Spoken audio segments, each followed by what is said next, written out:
Station of the people, by the people, for the people. Hey, I sure appreciate that. It's KBLA Talk 1580. We got you covered round the clock. Racism, we got you. Progressive politics, we got you. Health and wellness education, we have you covered. We're going to have to put it back in the hands of the people. A black-owned and operated, evidence-based alternative radio station for progressive, open-minded people like you and me. Yeah, that's what I'm talking about. Welcome home, LA. We're all in this together. Let's get it on. It's KBLA Talk 1580, broadcasting from the heart of LA's Leimert Park. You've got a lot to talk about. We are going to have to fight. We're going to have to struggle. We're going to have to struggle relentlessly to bring about some peace. We may never understand if love just happens or it's planned. We must believe our spirits know somehow. Baby, we can't stop the falling we feel now. New emotions overflow. Now this heartbeat wants control. Baby, if the love was meant to be so strong, something close to magic's coming on. Take my hand and lead me into love. Light the way for me. Without your touch, I cannot see. Lead me into love. I'm deep in the miracle of you. It's awfully difficult to step on Anita Baker. She sounds so good, and I hate to interrupt. Pardon the interruption, but the show must go on, as they say, while we'll let Anita ride for a second here. In this hour, Fox and Rob Richardson on the story of love that held them together when incarceration kept them apart. So what would you do if your husband, your high school sweetheart, was sentenced to 61 years in prison, leaving you alone to raise your boys? Would you stay with him? Would you walk away? What would you do? The documentary of their love story was Academy Award nominated, but their new book goes even deeper. And I am pleased to welcome Fox and Rob Richardson to this program. Rob, how are you, sir? Doing absolutely well.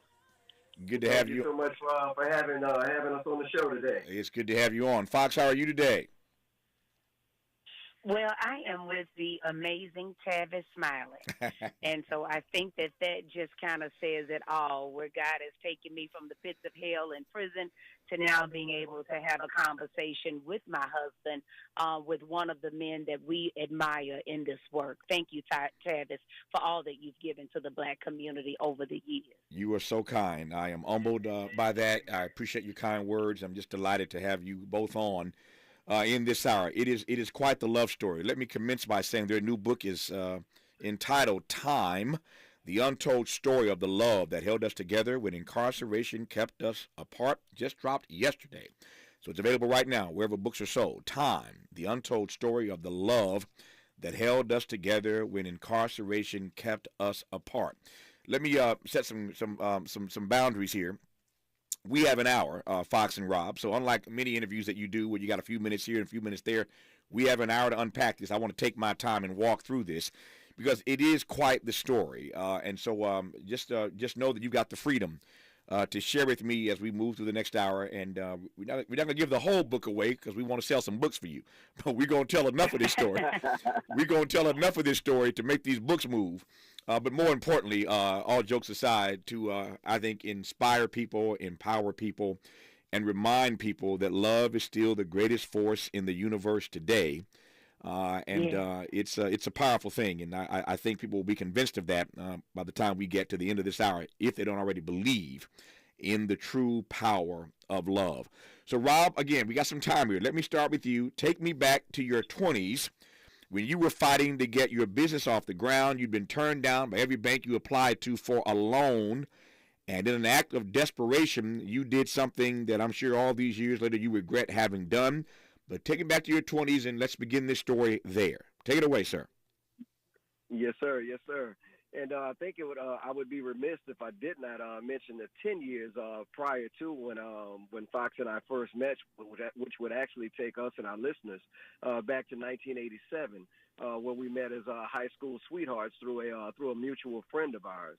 I was digging Fox from the moment that she answered the door that day, and I think I spent the rest of the evening convincing her that she was equally as in love with me. And depending on which one of us you ask,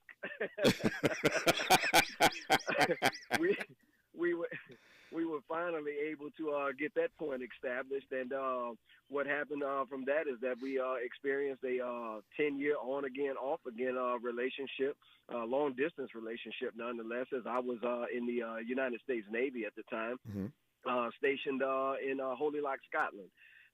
But at any rate, in 1997, after I guess we were tired of dating back and forth, as the people would probably say back in the days of the caveman, I hit her over the head with a log, brought her into the cave, and told her, "Look, woman, you're going to marry me. We've been dating off and on long enough now."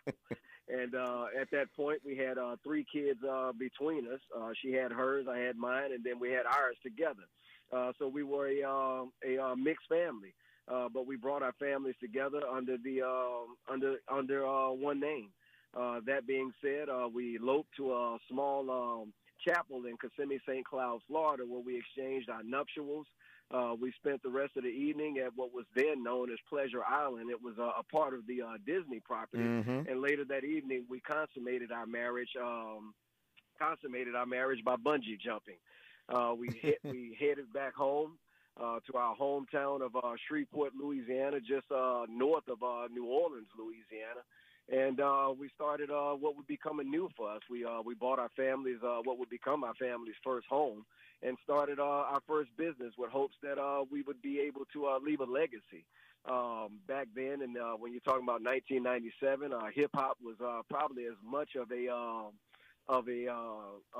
big thing then as technology probably would be to many of our younger people now. And it was a innovative cultural phenomenon of sorts, and we were hopeful to bring many of the black designers to our predominantly black community of Shreveport, Louisiana. So we set out to start a hip-hop clothing store featuring all the latest wares from companies like FUBU, that was owned by Damian John and a few other guys that were partnered with him on it. Maurice Malone, Fat Farm, and all of the others. What do they say? FUBU, for us, by us. Yep. If it was clothing that was for us, and we wanted and by us, we wanted to make sure that we made it available to our community in Louisiana. And just as we thought that everything that we had set in motion was about to flourish and grow in the right direction for us, we realized that the beautiful home that we bought ended up being the house from hell. The foundation was cracked, the roof was tattered, and the first major rain that we experienced literally flooded out our home. The carpets we had bought, the paint that we had bought, the furnishings that we had bought, all were destroyed in the process. Our business investor at the time, after we had expended all of our startup capital, pulled out on us. And in addition to that, our youngest son at the time was experiencing seizures and undiagnosed ailment that doctors could not figure out. And I don't know how many of your listeners may have heard of it, but American Dream Syndrome is real. It's a soft science, but it is basically the foolish belief that we should succeed at all costs. And in a moment of desperation, or should I say a season of desperation, because this is not something that just kind of happened all at once, but the house, the business, the healthcare health issues and all of that. Sure. It was just a build up, and we went further and further further and further down into the bottom, and we found ourselves in total desperation. And as it's often said, that when people reach a point of desperation, they do desperate things. We thought that we could regain financial solvency by robbing a bank, and we ultimately were captured, arrested, tried, subsequently convicted, and received a 60-year, 45-year, 2 7-year, 1 5-year sentence, respectively, for myself, my nephew, who was my co-defendant in the process, as well as Fox, who received the 2 7-year and 1 5-year sentence. And I guess the part of our life that is of most interest to people is that 21-year journey that we spent through Louisiana's criminal justice system. And I guess that would be a good starting point for all of the questions that'll follow. You're a bad man, Rob. You laid that thing out beautifully. I didn't want to interrupt because I wanted you to lay the foundation. I think the audience gets it now. It's as I said, it's quite the love story. So now you understand what Fox and Rob had gotten themselves into. When we come forward, you know how we do it. We're gonna build on this thing. You're listening to KBLA Talk 1580. We've got a lot to talk about. Good thing we've got 3 hours. More of Tavis Smiley when we come forward.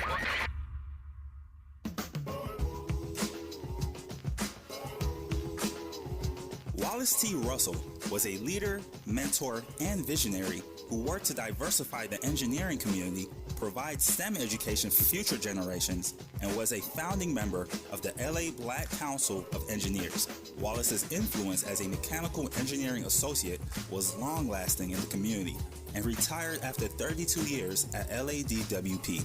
Today, Simon Zodu is the Director of Power Transmission Planning, Regulatory, and Innovation Division. Mr. Zodu manages the community-driven effort to engage communities of color in designing programs that will help achieve equity and a 100% carbon-free energy future that better serves all communities. As your LADWP celebrates Black History Month, we proudly highlight the excellent work and exemplary leadership of Black employees who work hard to serve you. Visit us online at joinladwp.com. Hi, it's Lynn Richardson with the Millionaires Roundtable. Have you heard about Lendistry? Come on now. Lendistry is a national Black-led small business lender that is headquartered right here in LA. Once you've started your business, Lendistry provides flexible financing options starting at $50,000 to help you access the affordable capital needed to grow. Whether financing is needed to increase working capital, acquire a business, purchase inventory and equipment, or refinance debt, Lendistry has a solution for you. Lending products range from traditional business term loans and lines of credit to SBA 7A loans and commercial real estate financing. Lendistry's pre-application process is simple and does not impact your credit score. Visit lendistry.com/KBLA. That's LENDISTRY.com/KBLA to learn more and get started with an application right on the website. Who's this? Buzz. He appears whenever you eat Honey Nut Cheerios. Like a genie? Sure. Ooh, does he grant wishes? I wish I lived in a giant boot. No, I wish I could swim with a humpback whale. No. I can grant you a delicious bowl of Honey Nut Cheerios, which can help lower cholesterol as part of a heart-healthy diet. Ooh, with heart shapes, too. Happy heart-shaped Cheerios are back for a limited time. Pick up a box of Honey Nut Cheerios at your local store for an easy, delicious, and heart-healthy start to your day. Interrogating your assumptions and expanding your inventory of ideas. Let's get back to Tavis Smiley on KBLA Talk 1580. Let's get back to Fox and Rob on KBLA Talk 1580. So, Fox, I want to come to you now because I know that the two of you, you and Rob, that is, have a motto, a family motto, and the motto goes something like this: if it's not facing 297 years in prison, it's not a problem. If it's not facing 297 years in prison, it's not a problem. Unpack that for me, Fox. Well, you know, when you have been as low as Rob and I have been in life, you just kind of realize that you have to put things into proper perspective. here we were thinking that if we could just get the money that we needed for our family, then our family would have everything that it needs and we could move forward in life. And then we realized after that fatal day, September 16, 1997, is that you can never get it all because you are it all already. We had a family, Tavis, that we had worked 10 years to put together. And so we had everything that we needed to make it. And we lost it all trying to get something that literally grows on trees. You know, they print money every day and it comes from trees. And here we were, we risked our lives and our liberty to secure something that you know, it just wasn't worth what God had already given us. Love, life, and liberty. Tell me a bit about that day, Fox, September 16, 1997. They say sometimes it takes some people a long time to restore themselves or to rehabilitate themselves. But the moment that my husband got out of that car with his nephew, I knew that I had made the most tragic mistake of my life. I just didn't know how bad it was going to be, Tavis. When they walked out of that car, I felt inept, I think is how that word is, as a woman. I felt deficient as a woman because I felt like I had finally gotten this man to commit to family, and instead of protecting my family by all measures, I put it at risk. And then to watch the ambulance leave the scene of the bank and then really take in how bad this possibly could have gone wrong, I just felt like if I ever get a chance to do it again, God knows I'm going to do it differently. And that would probably be my word for any woman that is out there, is that we have to understand that just as the men are protectors, we as women, as the nurturers, we are protectors of our families. And we have to make sure that we do not put our families at risk, because the family is the greatest thing that we can have as we walk on this life's journey. I had a girlfriend of mine, as I was sharing with her, that we had done, Rob and I had been married only 6 months before we found ourselves facing 297 years in prison. And she says, wow, that must have been a good 6 months. I said, you know, it was such a good 6 months that I would spend the next 21 years. I said, it was so good I would spend the next 21 years trying to get back what God had given me, Tavis. And that's exactly what I did. I would not stop until Rob and I would not stop. Our children would not stop until we could restore our family, because we understood it was just that important. Yeah. Tell me one or two final questions about that particular day, and then we'll move forward here. On that particular day, September 16th, 1997, that led you eventually to face 297 years in prison, what was your role, Fox, and what was your role, Rob? You first, Fox. I dropped them off at the bank. That was my role. I was supposed to be the getaway car, and as botched and unthought out as this process was in our state of panic, Rob said, don't worry about it, just leave. I'm going to figure out how to get back home. And so when I tell you that it wasn't something that was planned at all, like some people spend much time and consideration planning this, we were so out of where we were supposed to be as human beings that it wasn't planned. It was really what you would call a botched robbery. Mm-hmm. And Rob, what was the plan that day that you and your nephew and Fox had hatched? Actually, we didn't have much of a plan at all, Brother Tavis. The plan was to go in, get the money, get out, and hopefully not get caught doing it. But that is a oversimplification of what what it would take in order to pull off a successful robbery. But it just speaks to the fact that Fox and I are not we don't have a criminal background, and we were well outside of our skill set, even in attempting to do something like this.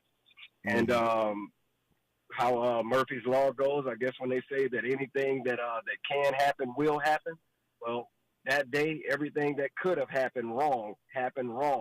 And we've wound up in the backseat of a police car. Later on, my nephew was also captured, and we were led into the parish jail, where we were read our rights. And in addition to being read our rights, we're fingerprinted, and you go through the entire process. Mm-hmm. But as Fox made mention from the onset, it was just one of those moments where you go through a moment of, I guess, of temporary insanity, and then almost as quickly as you lose your mind, you regain it, because the moment that I was in the backseat of that police car, all of what I had risked and lost came forward to me in that moment. Not in a moment that I think that it would easily, be erased simply because I had come to the acknowledgement of that. But at the same time, in our efforts to take responsibility for what we had done, we all pled guilty to the charges. After a question and answer process. Yep. So you all pled guilty to the charges. And yes. So that the audience is clear, what of that 297 years, what were the sentences for each of you, Rob? That last question again. I said the audience has heard that number, 297 years that you were facing collectively. Right. What was that number for you all individually? Individually, it was 297 years for me. It was 297 years for Fox, and it was 60 years for my nephew. The reason that it was 297 years for Fox and I is because during a short period of the time that we were in the pretrial phase of our trial, I was out on bond, and when the trial got started, we decided that we were going to share information with the jury, with hopes that they would be able to see and hear testimony that was being denied our attorney as he attempted to present it before the jury. Mm-hmm. That being said, unbeknownst to us, when you commit the act of jury tampering, yep. Jury tampering carries the same exact amount of time as the case that the jury has been impaneled to hear. So at that time, armed robbery was a minimum of 5 years and a maximum of 99 years. So at a maximum, when you take 99 and multiply that times the 2 counts of jury tampering that we were facing, that is where the 297-year right. Exposure of time came from for Fox and myself. Got it. So just again, trying to make sure the audience stays with us in this mm-hmm. this journey of this love story. So. Was there any money taken in the robbery, number one? Number two, was anybody hurt in this attempted robbery? I would say that anytime that someone takes something from you, there's a level of injury that happens as a result of it. Mm-hmm. But more importantly, no, there was no gunshots fired. No one was pistol whipped. Mm-hmm. No one was assaulted. No battery was committed, or none of those things took place. It was just simply the brandishing of a firearm. The young lady behind the counter cooperated. I took the money and fled the scene. Yep. How much money? How much money did you flee with, Rob? Now, when they said, according to the accounts, I think it was somewhere in the neighborhood of about $5,100 and maybe $5,136 and some change. But they took all of that. I know I went in there, Tavis, with at least about $30 of my own. So if I had to say, I would say that just somewhere in the neighborhood of $5,100. we can laugh about this now, but it sure wasn't funny then. We laughing about it now. You know what you're saying. Yeah, it wasn't funny then. So Fox, I can imagine there are people listening right now who are like, you and Rob risk all of this, and you were facing 297 years in prison for $5,100, Fox? Do you hear me? Do you hear me? Yeah, I hear you. I don't care if it was $50,000. I don't care if it was $5 million, Tavis. At the end of the day, it wasn't worth our life, and it wasn't worth our family. And that's what I'm hopeful that when people read this story, when people watch our documentary on Amazon Prime, when people hear of interviews that we're doing with great minds like yours, that we as black people in particular understand that we cannot afford to break the law. We will pay far more than we will ever gain in the commission of a crime. Mm. What's it like, Fox? You first, then Rob. I got 2 minutes before news, traffic, and sports. We'll continue on the other side 2 minutes from now. So let me do this right quick, a minute apiece, I suppose. Fox, so what's it like when you're standing there and you hear that sentence being rendered? You know, my heart dropped. I was pregnant at the time with twins. Tavis, when Rob came home on bond, I had gotten pregnant with twins. And when he told me that they had sentenced him to 60 years, my response to him in the power of God said, it's okay. It'll make the movie more better. But I promise I won't let go of your hand. We'll walk it together. Rob, for you, what's it like when you stand there and you hear that sentence? Oh man, I would imagine it was much different than what Fox heard, because I was at least able to temper the announcement of the amount of time that had been given to me. But boy, when the judge gave it to me, and I heard from behind me, my nephew's grandfather, who was also there for the sentencing. And I remember when the judge issued out the 60-year and 45-year respectively, I remember Mr. Sidney saying, he said, well, I can't probably say it on here, but he said, it got am.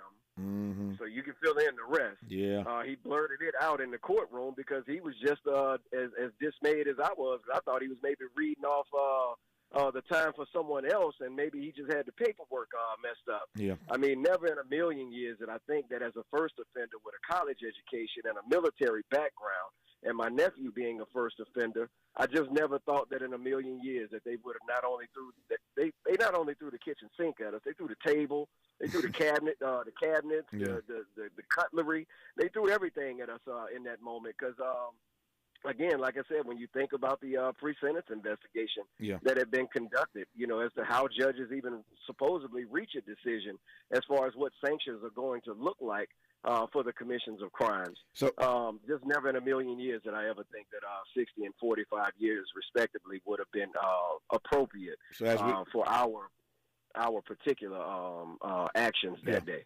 So as we go to news, traffic, and sports, we will leave you with this.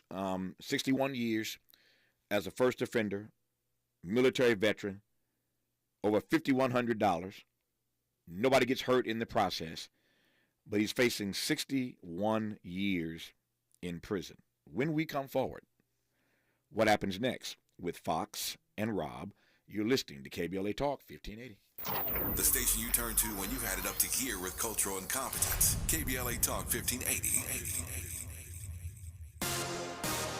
I'm Mike Moore. Here's the latest from the Black Information Network. Vice President Kamala Harris is dismissing the heckling from some Republican lawmakers during the State of the Union address as theatrics.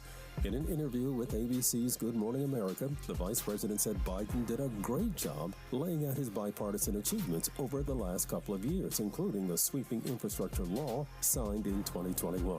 She added that it's in the president's nature to work across the aisle with Republicans. Americans are expected to spend billions of dollars on Valentine's Day.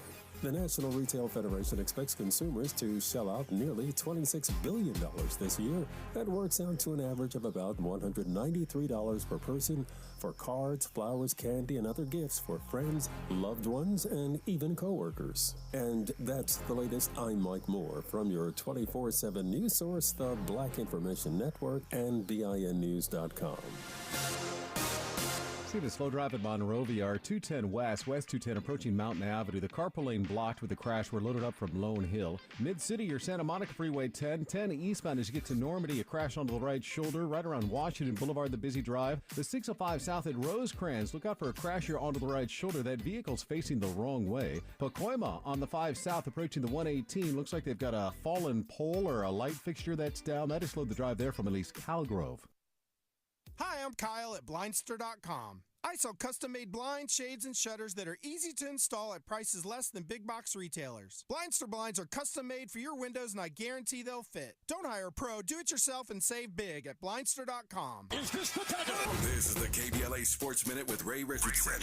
A lot of people will remember where they were last night when the torch was passed for one of the greatest records in sports. With 10.9 seconds left in the third quarter, LeBron James hit a fadeaway jumper over Oklahoma City's Kendrick Williams to become the NBA's all-time scoring leader. Lakers legend Kareem Abdul-Jabbar held that record since April 5th, 1984. LeBron has 38,390 career points. He scored 38 in front of a sellout crowd that included a bunch of celebrities: Denzel Washington, Jay-Z, LL Cool J, Bad Bunny, and many others.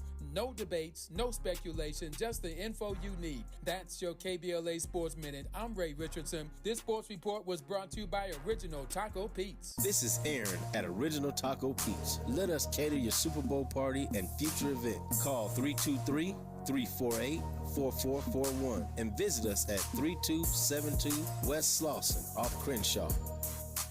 The Millionaires Roundtable with Lynn Richardson is creating millionaires one family, one day, $1, one dime at a time. KBLA Talk 1580 will be celebrating Black History Month Wealth with Lynn Richardson live on Wednesday, February 22nd at the Chase Community Center on Crenshaw and Vernon in Leimert Park. Come check out the space. This location has been a bank branch for over 44 years and is now a community center. It provides resources and education to help the community with money goals, home ownership, and entrepreneurship. You and a guest can win lunch with Lynn Richardson February 22nd. Go to KBLA1580.com or the KBLA 1580 mobile app today and register. See you there. Get ready for an intimate evening with Life Jennings. Valentine's Night, February 14th at the Redondo Beach Performing Arts Center. Doors open at 7 p.m., showtime 8. Advance tickets start at $65. Life Jennings and special guests. Valentine's Night at the Redondo Beach Performing Arts Center. For tickets, call 800-595-4849. For more info, call 323-849-9577 or visit jimsbenefitconcert.org. KBLA Talk 1580. We've got a whole lot to talk about. Hi, Maisha Cairo here, KBLA, live at Chase Bank on Crenshaw and Vernon for the In This Together tour with female business owners, a day of empowerment, community panels, and best of all, tips on building business from marketing to capital. Today I spoke with Tatiana, a community manager for JP Morgan Chase. Thank you so much. Yes, my name is Tatiana Roberts. I am a community manager for JP Morgan Chase. And I have to honestly say that this has been the most fulfilling position that I've ever had, where I get to give back to the community because I saw my mom's struggles.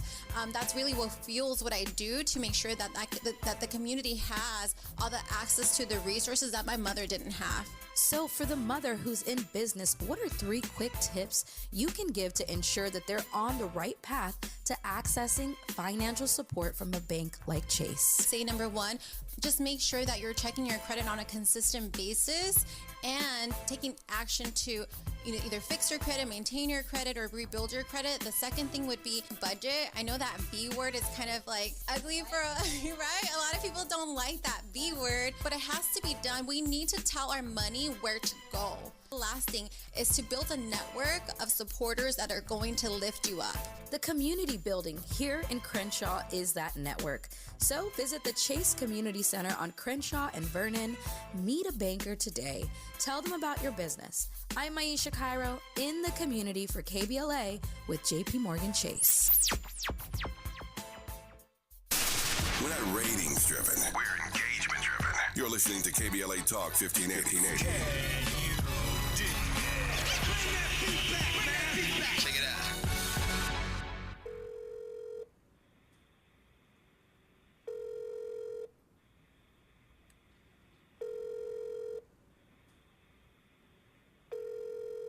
Judge's office.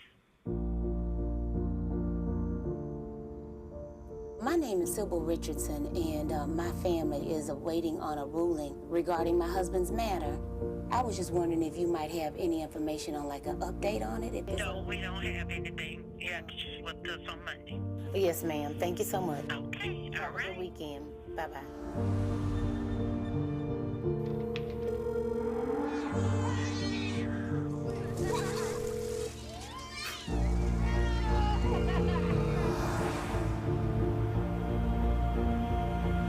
This is Sybil. And again. Where you at? No, we don't have anything. All righty. Thank you so much. My twins will be 18 next month. They have absolutely no idea what it means to have a father in their house, what fathers even do.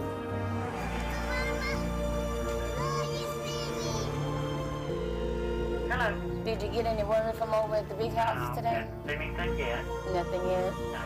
Okay. You got a chance to call today? I have not. No? Okay. Man, these people have no respect for other human beings' lives.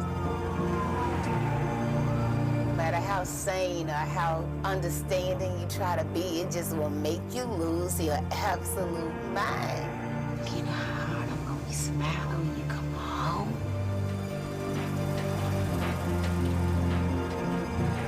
Success is the best revenge. Success is the best revenge. You're gonna show them that they can't treat human life this way. Success is the best revenge. Just hang in there, because when you get them home, they gonna pay, they gonna pay, they gonna pay. I knew that if it was gonna be totally up to me. That is the trailer for the documentary Time, the untold story of the love that held Fox and Rob together, our guest in this hour. The documentary is called Time. It tells the story of this couple who defied all statistics and are happily married after being separated for 21 years due to an overzealous prosecution. I think it's fair to say. That's putting it mildly, overzealous prosecution. But the documentary available on Amazon Prime. If you have not seen it, I implore you today, tomorrow, this weekend, you get some time. It's the journey of this love story that you will be empowered by. I promise you. It's called Time. Again, it's available right now on Amazon Prime Video. And as good as the documentary is, the book even goes deeper. The book out yesterday is called Time, the untold story of the love that held us together when incarceration kept us apart. We continue our conversation now with Fox and Rob, who at one point were facing 297 years in prison. When we hear that trailer, Fox, what are we hearing? You're making these phone calls. What are we hearing? Tell me about that trailer. You hear the unrelenting spirit of a woman who will never give up on her family. And so it doesn't matter. No is not a language that you're able to speak when you are taking on the criminal justice system. I think Assata Shakur said it best, that it is our duty to fight for our freedom, and it is our duty to win. And I held those words in my heart, and every day, no matter how they treated me, no matter how they looked down on me, no matter how society shunned me, I knew that my family was more than the worst thing we had ever done, and I knew that we had been forgiven by God. We were going to forgive ourselves, and we were going to take our rightful place back in society. Yeah. You first, Rob, and then we'll get Fox's response to this. What was incarceration like? You were sentenced, Rob, you were 61 years. What was incarceration like? How did you navigate this? Obviously, you didn't serve all 61. The audience has figured that out. We can get to that part in just a moment. But what was that? You're a military vet, a Navy. You've been in the Navy. This is your first offense. You knew, as you said earlier, when you got in the back of that police car, that you had lost your mind and made a huge mistake. But what was that process like, being behind bars?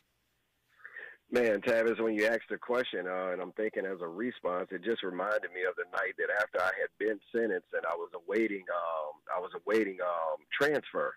And I remember in the middle of the night when the jailer came down the tier in order to shackle, chain me, and put me on the transport vehicle to go out.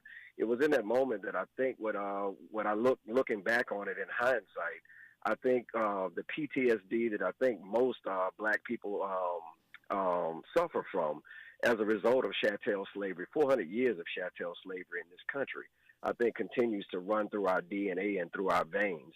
It was in that moment that I could hear the same shackles and chains that men and women were forced inside of as they boarded ships headed to the Americas. The rickety sound of the key turning inside of the cell bars. And I just remember how it felt throughout my body. It literally sent chills up my spine. It wasn't so much that I was scared of, what was happening in the moment, as much as it was is that I feared something almost like a ghostly kind of thing that happened to me. So when you think about what it is that I experienced exactly what I think that they wanted me to experience, because according to the 13th Amendment, you are only sent back into slavery when you have been duly convicted of a crime in this country. And the 13th Amendment is real. I went to a 18,000 sprawling acre plantation known as Angola Prison. Angola Prison gets its name from Angola, Africa, for where they ship slaves from Angola, Africa, to this port in Louisiana. where Angola served as a breeding ground for quite some period of time before it was transformed into a prison housing more than 6,000 men convicted to life in prison. That being said, we worked from can't see to can't see. We worked for 4 cents an hour. We worked in plantations and fields, picking everything from cotton to soybean to okra and the whole 9 yards. And I remember my first day in the field when a guy came down, and I just remember he, ho, gee. And those are usually the sounds of someone that is navigating through a field with a mule. Attached to a wagon, and that rickety sound that comes up those aisles, it's the same rickety sound that we hear in movies like Roots, in Emancipation, and all these other slave movies that we watch, on TV. And it was in those moments, like I said, I think what has made slavery so horrible of a thing is not what it necessarily does to us physically, but what it does to us psychologically. And psychologically, we still suffer from that, whether we ever step foot inside of a prison or not. Yeah. So slavery is what I felt. No, I get it. That was his sentence, Fox. What was your sentence, and how did you navigate it? Fox, you there? Did we lose Fox? Oh, I'm sorry. Yes, sir. I was on mute. My apologies. No problem. For me, I would have to go back to before the sentence when the district attorney in my matter thought that a good plea deal offered to my attorney was 40 years for simply dropping my husband and his nephew off at the bank. 40 years, mother of 4, 2 college degrees, former military service, myself, honorably discharged, and 40 years was what he thought was the remedy for me dropping them off at the bank. And so when I took a plea deal, finally getting it down because we were able to hire a paid lawyer to negotiate for us, when I took the plea deal for 2 7-year sentences and 1 5-year sentence, the biggest thing that I felt was probably just the separation from my children. I get it. I can't imagine, rather, what that felt like, being separated from your babies. All right. So when we come forward, the question is how a couple as madly in love as these two are, Fox and Rob, navigate an incarceration that is keeping them apart from each other, much less from their babies. More of Fox and Rob when we come forward on KBLA Talk 1580. Be sure to like and follow Tavis Smiley at The Real Tavis Smiley and get Twitter updates at Tavis Smiley. The conversation continues when we come forward. The Los Angeles Urban League and Parkside Economic Development Corporation are working to close the wealth gap between black and white households. B-Warp, the Black Wealth Attainment and Retention Program's free virtual workshops will help your family acquire, gain, maintain, and pass down legacy wealth. Learn from the experts about making more with what you have, the Black history of money, joining the Smart Investors Club, preserving your assets in tough times, crypto, cash in or cash out, the wealthy mind and body. Register for this free series that could change your financial future at laul.org/BWAARP. Don't miss B-Warp, the Black Wealth Attainment and Retention Program, every 2nd and 4th Thursday in February, March, and April at 6 p.m. Pacific Time. Register now at laul.org/BWAARP. Hi, it's me, Gia Peppers. Tune in to More Than That live on radio this weekend or wherever you listen to podcasts. This week, I'm talking to our guest about building generational wealth and family legacy. This episode of More Than That is brought to you by Chevrolet. Head to change.newsone.com to discover how they're facilitating candid conversations that drive real change. There was no inspiration that made me want to get into, building businesses. It was 2 things. One, fear, right? So most people have fear of snakes and spiders and mice and whatever. My fear was being broke. That's always been my fear. And not because of myself, because I have so many people relying on me. So that was my biggest fear. My second thing was I would always see my favorite celebrity back then going broke. They would repossess their car, or they would foreclose on their home. And I never wanted to be that. I never wanted to be the guy that made money and spent money and bought all these things, and then you look back at his life and then he died with nothing or died losing his stuff. Legacy simply means that you outlive your life. And the fact is, everybody leaves a legacy. The question is, what legacy will you leave? Look at the HBCU community. Many of them were founded right on the heels of slavery.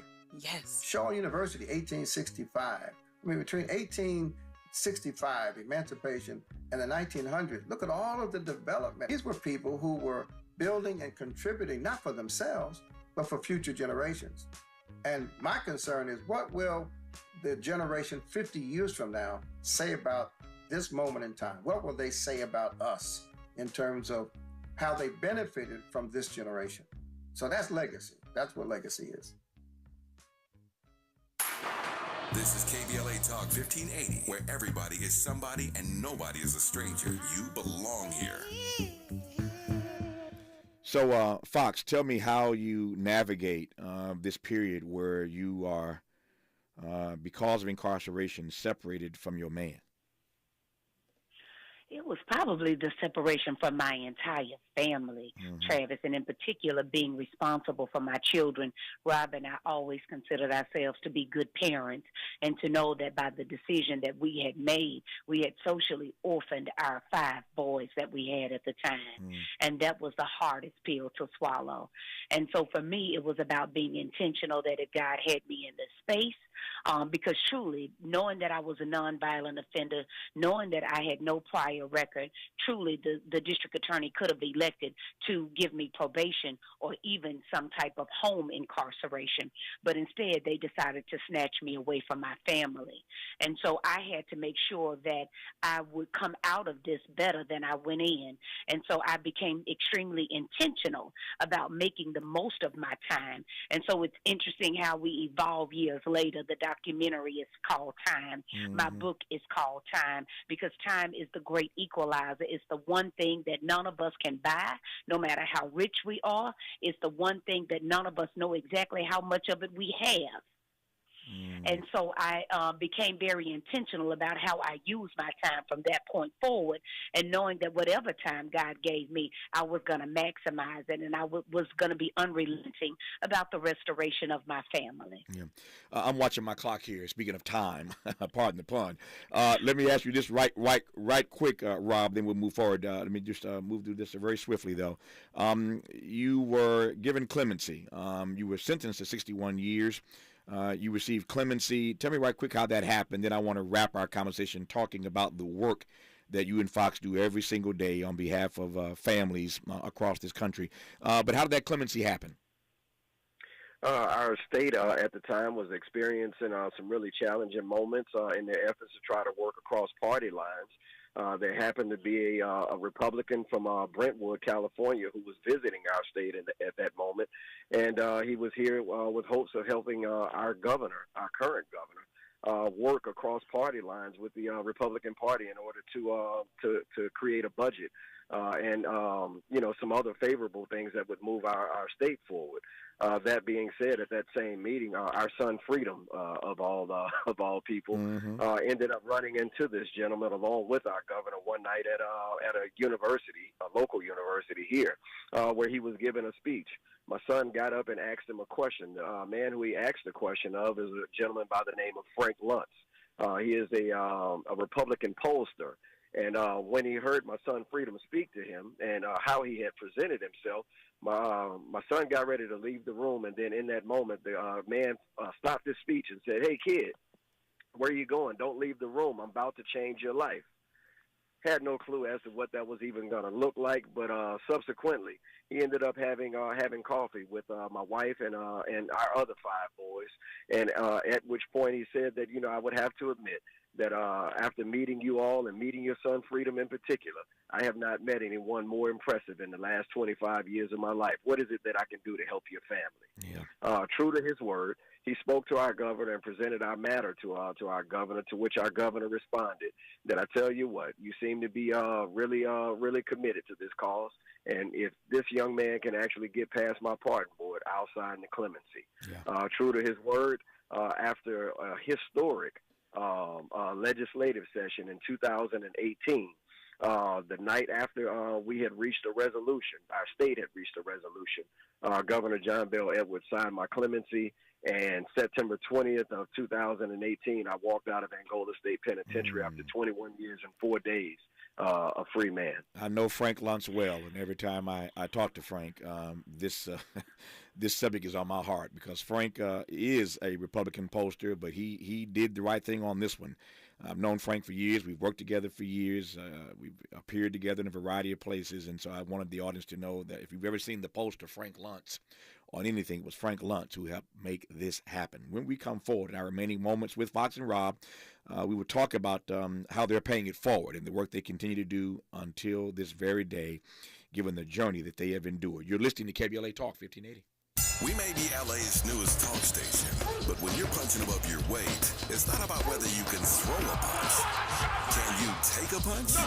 We're unapologetically progressive. KBLA Talk 1580. And we don't black down.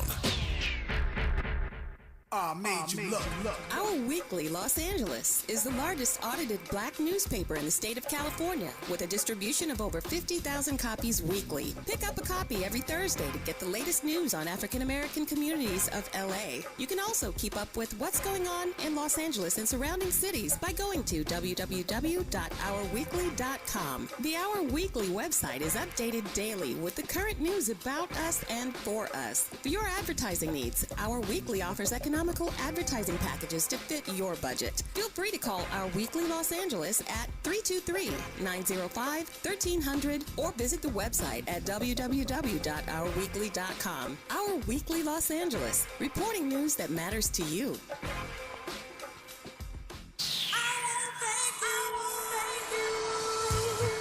KBLA Talk 1580 would like to thank all of the businesses that tune into KBLA at work.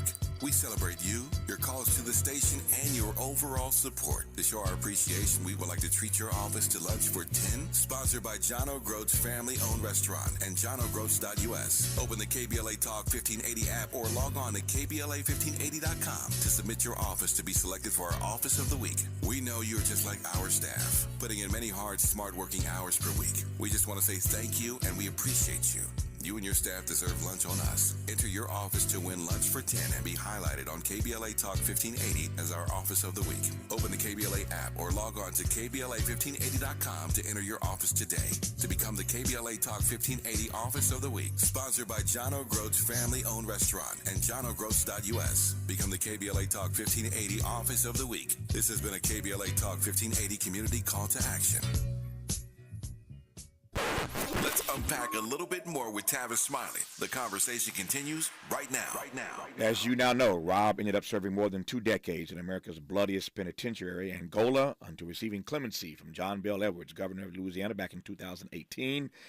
Fox and Rob now spend their time advocating for incarcerated families where they have a vision how to change lives and laws through the love they have for each other and the love that they share. Their new book is out now, just dropped yesterday. It's called Time, the untold story of the love that held us together when incarceration kept us apart.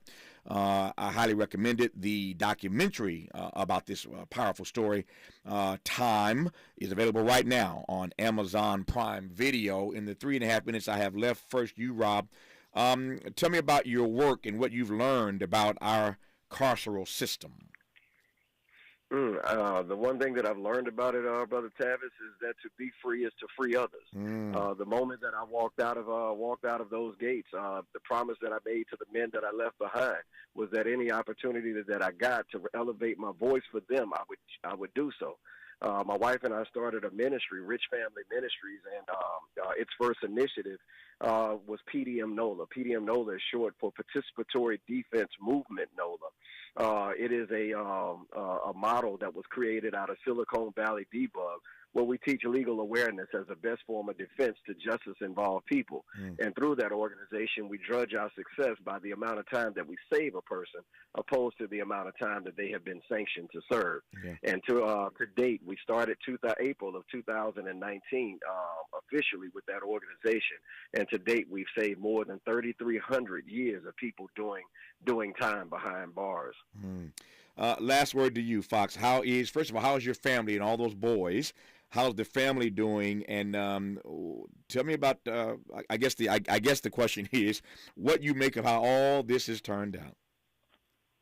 Well, I think for me, Tavis, is that one thing that I would go back when you asked the question about clemency and how did it come about. Mm-hmm. It didn't just come about because our son bumped into a gentleman who could make it happen, but it was decades of work that our family had put in to be in position to even ask for that level of help. And it was a family effort. Yeah. I was at the Capitol at the same time that Freedom was meeting with Frank Luntz, working on legislation that did not go through. I think that God just wanted us to know that it was coming through him and not through us, so we wouldn't get it misconstrued. But for us, we have 6 sons. Our oldest boy is a sommelier, which I didn't even know was a thing until our son decided to be one. Our second oldest son that you see in the documentary, he graduated from Meharry in dentistry, and now he's about to graduate in his residency in orthodontics from Indiana University. Our third oldest son, Lawrence, married the love of his life and is working in tech in Denver. Our fourth oldest son, boys, Freedom and Justice, the twins, Freedom at 21 years old started working at our nation's capital as a staffer, and in 18 months he has gotten 2 promotions, and now he's Senior Director of Operations at 23 for a freshman congressman from North Carolina. Our son Justice has served a full tour of duty in the United States Army, as did Lawrence before marrying, and now he and his wife are moving to Texas, and he's working offshore, and our baby boy is finishing high school at 16 years old. He'll start college at Tulane in New Orleans in June. So when you say that they are all doing exceptionally well, they are all doing exceptionally well. Success is the best revenge, Tavis Smiley. Success is the best revenge, and love is the most powerful chemical in the universe. It dissolves everything that is not of itself. I can only say 2 things. Number one, won't he do it? That's the first thing. Won't he do it? And the second thing, I didn't know this was coming, but you should know that your friend Tavis Smiley is a proud graduate of Indiana University. I just want you to know that. Yeah, so I'm glad that your son, one of your sons, chose a great university to go to. It's a powerful story. I couldn't do justice to it even in an hour. Let me just tell you again right quick. The documentary is called Time. It's available right now on Amazon Prime Video. The book out yesterday, which even goes deeper than the doc, is called Time, the untold story of the love that held us together when incarceration kept us apart. Rob and Fox, I am delighted. It's been a sublime joy to be in dialogue with you over the course of this hour. Thank you for your time today, and all the best to you and your working witness in the years to come. Thank you so much, Tavis Smiley. And if you find your way down to New Orleans now, Rob cooks a mean breakfast, and I wash some good dishes. When I am next in NOLA, I'm going to find you. Trust and believe. Thanks for coming on. Love you both. All the best to you. That is the second hour of our program. Now we yield to the motivator, Les Brown, for You've Got to Be Hungry when we come forward after news, traffic, and sports on KBLA Talk 1580. KBLA 1580 Santa Monica.